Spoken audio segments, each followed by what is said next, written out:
Hello and welcome back to my channel. If you are new here, you are most welcome. Please remember to like this video, share it and subscribe, and don't forget to turn on the notification bell so you never miss our next stories. Today, we are talking about Miriam Kirwa, a Tanzanian gospel musician who was born and raised in Tanzania. She is an inspiring woman whose life shows us that disability is not inability. Miriam Kirwa was born in Tanzania. From the day she was born, she was surrounded by love, care, and support. She was born with a disability, but this never stopped her from living a happy and meaningful life.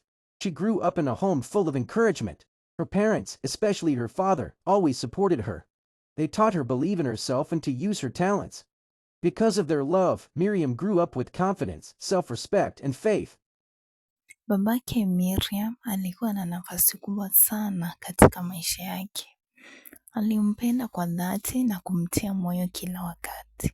Alimfundisha kuwa yeye ni mwewe wa kipekee na mwenye kipaji kizuri. Kwa msaada wa babake Miriam hakuwahi kujiona chini au kuathiriwa na ulemavu wake. Miriam anaenea sana mitandaoni. Hii ni baada ya kutoa wimbo wake ambao unasema naenda kwa ndoa. Watu wengi wamekuwa na maswali. Kwani Miriam ashaolewa ama ni nini haswa kinaendelea?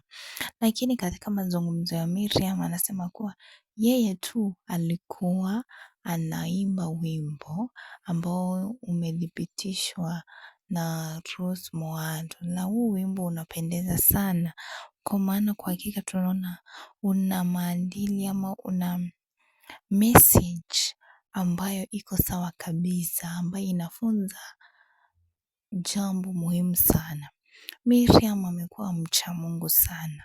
Amekuwa mtia bidii, amekuwa ni mtu ambaye amekuwa akisema yeye anaomba Mungu ampe bwana mzuri. Kwa hakika yoyote atakayempata Miriam atakuwa na baraka mingi na tele sana. Na kwa wanawake wenzetu tunafaa tukuwe kama Miriam. Tumuogope Mungu, tumche Mungu, tutie bidii, tuwe watu ambayo wana mienendo sawa na mienendo ambayo inavutia, na tuwe na mwelekeo. And let's set our goals. If this is what we want, let's venture into what we want. We say we want God-fearing men. Let's pray and wait for our God. Is very faithful.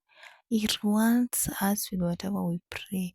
Kumaanisha chochote ambacho utamuomba Mungu atakupa hicho tu. Kwa hivyo tunamtakia Miriam maisha mema, hata kwa ndoa yake atakapoenda, baraka zimfuate, success, mambo mazuri, aitunze boma yake. Asante kwa kutazama, yani kwa kutazama ama kuwatch channel yetu. Usisahau kusubscribe. Tupatane wakati mwingine katika video nyingine. Bye.